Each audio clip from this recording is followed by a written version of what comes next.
That's right, my friends. It's the end of 2024, and people said, Simon, if you are going to do best rest of the year, can you separate it into male and female? Because we think that's more fair. So I said, okay. Usually I push them all together, but I am your humble servant. What? So that's what we're going to do, and we shall jump right into it, because my number 10 is Liv Morgan. Now let's go back to 2022. I think it was 2022. Sometimes my memory deceives me. But we did that stuff where she cashed in her Money in the Bank briefcase on Ronda Rousey. That was pretty fun. Always enjoy it when we did do that. When we got to that SummerSlam match, I may be misremembering this, but I remember it was stupid.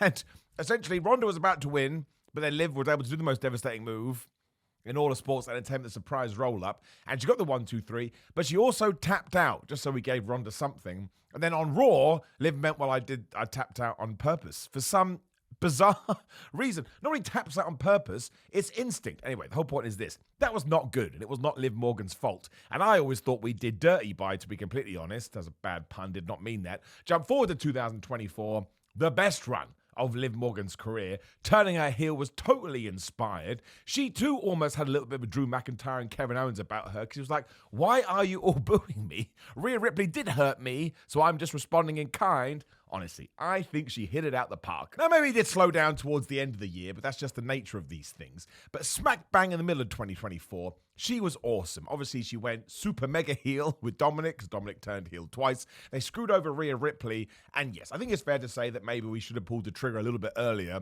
on getting the title back on Rhea. But it's still not a bad thing. Like the character work, the association with the Judgment Day. Her and Raquel Rodriguez look good together because Raquel's were big and Liv Morgan is not that big. Her relationship with Dom actually makes you want to punch yourself in the head, which is what any good bad guy heel relationship should do. I just think it's been awesome. Now, she has lacked that sort of one other feud outside of Rhea Ripley because, of course, we're trying to be patient in terms of doing that title change. But even then, she was someone that I always look forward to seeing every single week. And she's totally shifted her character around. Like, she did a massive 180, which is a very sink or swim situation. I think she totally swam. I think she's totally great. And I would move her out of the Judgment Day in 2025 and get her away from Dominic too, because, again, make sure you do that before you are reacting. Be preactive, not reactive. That's totally not what I'm saying at all, but I've done it now. It's come out my mouth. But honestly, she has had a great year and she deserves all the plaudits. Number 9 is a difficult one because Bianca Belair has had a good 12 months. She basically went to the tag team with Jade Cargill, and they did save those women's tag team belts, which is why it's massively upsetting that Jade Cargill got hurt, because now it's all in a state of flux again.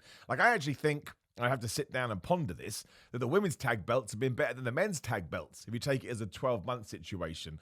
But I'm always going to find a way to get Bianca Belair into my top 10 list, because she's so good. And I dare I say it, she is underrated.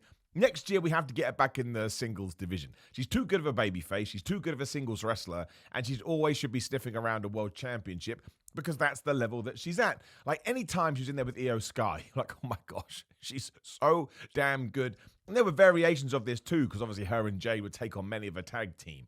But she's just special, and I wouldn't say that 2024 was the best year she's had in comparison to other ones, but even when essentially she was given a, hey man, you need to help Jade here, which was totally fine, like I say, still does an excellent job. I just think she's so talented. I think she has all the potential in the world still, and I think eventually we can give her that championship because she can run with it for ages and she's just going to improve and get better and everybody's going to love her. So once again, it all comes down to me about people that I enjoy seeing.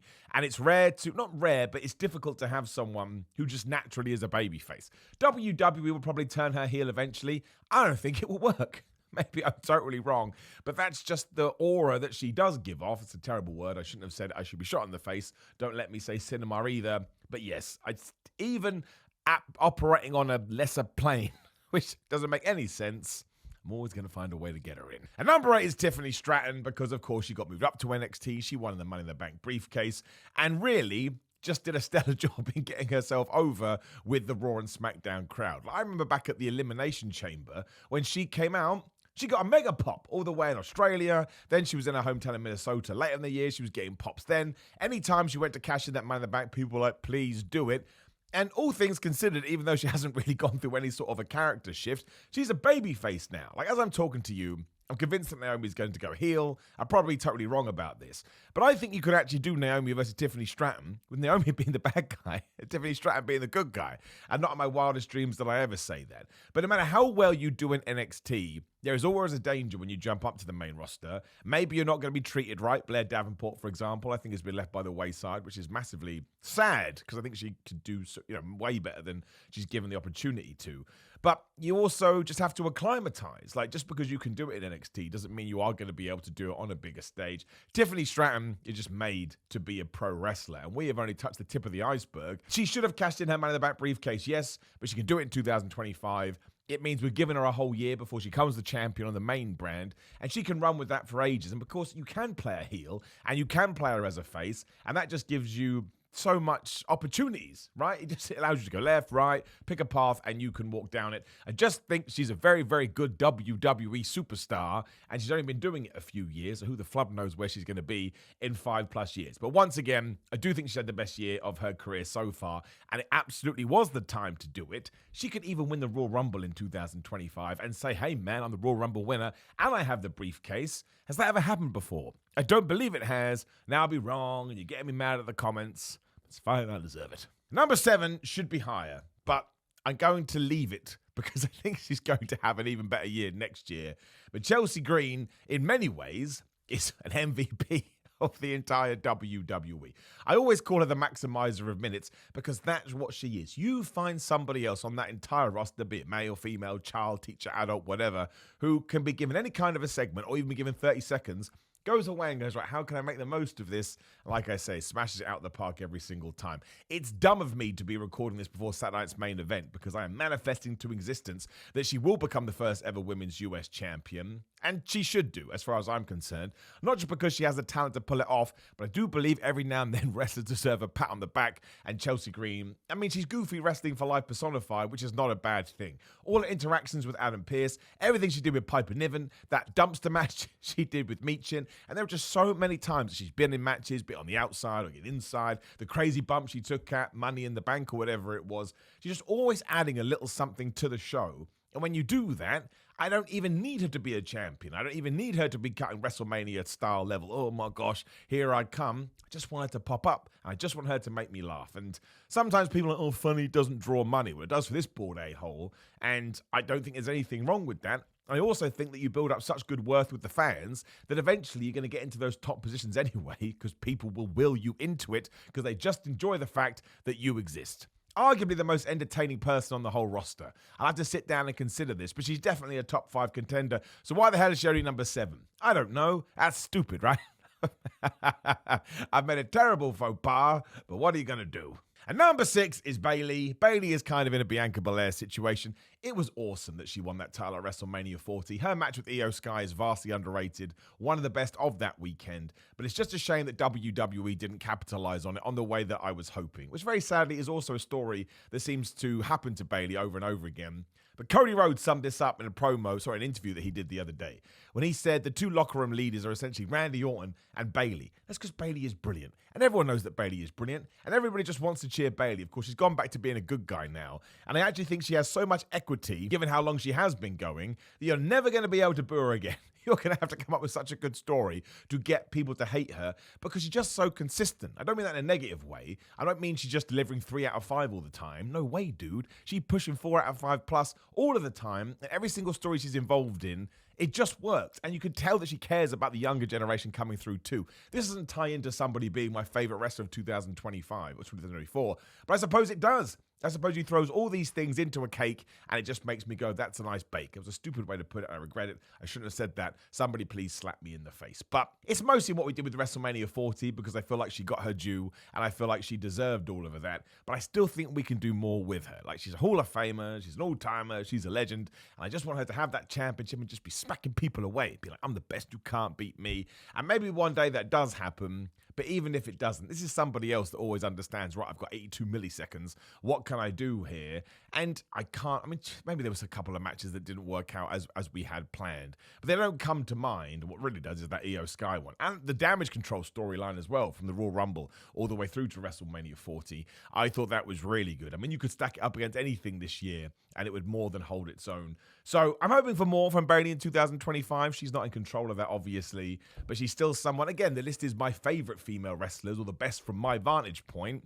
I put her in that list. Number 5, so we just mentioned her, is Io Sky, because I think especially over the last 6 months, Triple H has gone, hey, Io, do you remember that you're awesome? Remember what you did in NXT? Maybe you should just go and do that again. Because she has just been putting in performance after performance. We mentioned that Bianca Belair match. She did the whole trash can moonsault in War Games again.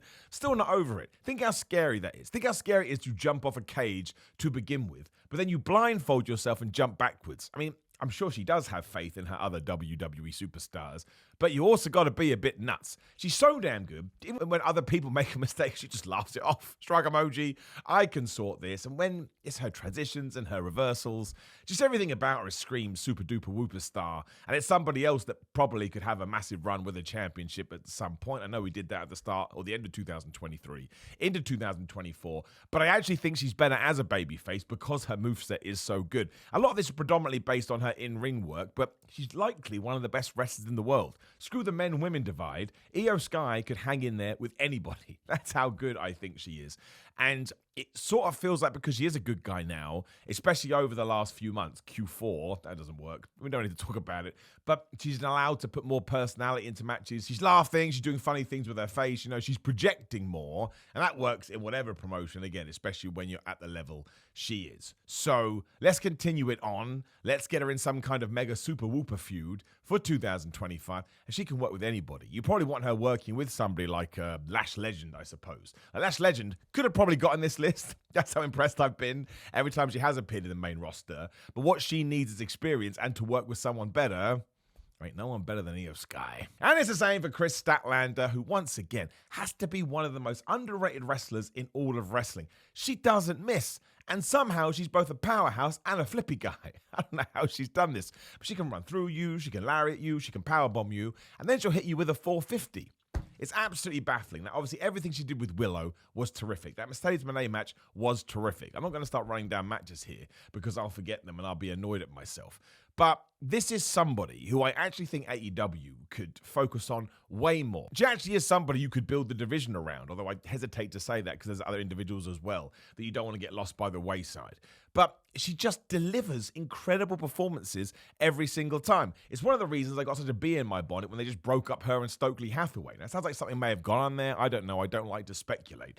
But when you get these stories that do just stop and you have to come up with dumb reasons, oh, well, we've just decided we achieved our goals, we went our separate ways, which has never been a thing in wrestling or life. It takes away some of the allure and some of the momentum you have built up. I think we should have finished the Willow Nightingale feud at some point with a big shebang, which we didn't do, although that all-out match was absolutely fantastic. But she is somebody that would absolutely benefit with more camera time, more feuds, more promo time. Let her go back to the Alien for all I care. I thought that was damn entertaining too.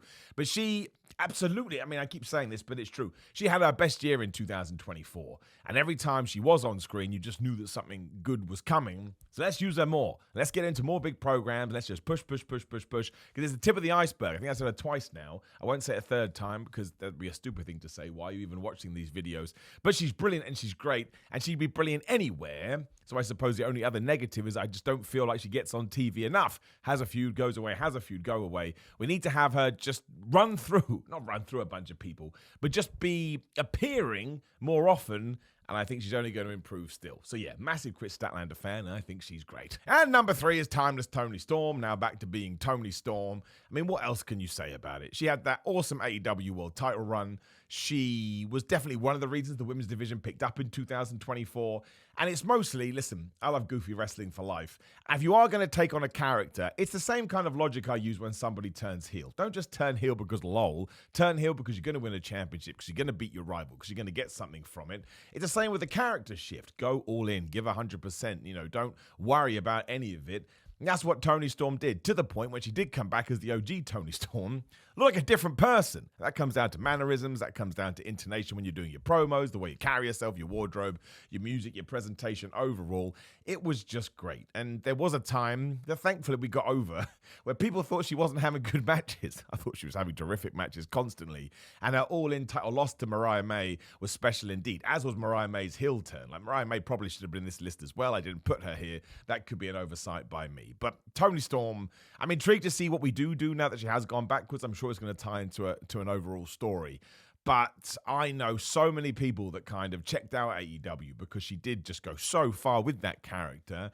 And I think you need that in wrestling as long as you can go into the ring and back it up, which she did do. Is she the best AEW Women's World Champion so far? I think there's an argument to be had there. I think it's the second time she's won it, obviously. But I think this run is definitely one of the defining runs of AEW since it was born. If you're doing that, you're getting in the list. And number 2 is Willow Nightingale. I mean, Willow Nightingale is just the best, quite frankly, which is a dumb thing to say because that's kind of said without me needing to say it.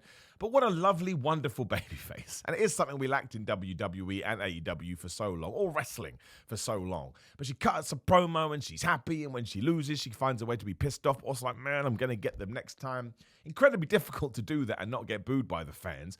But again, just putting out positive energy into the world, but then gets into the ring, and my gosh, she's really flipping good. Let's not forget, she's basically the deathmatch king, or queen, I should say, in AEW.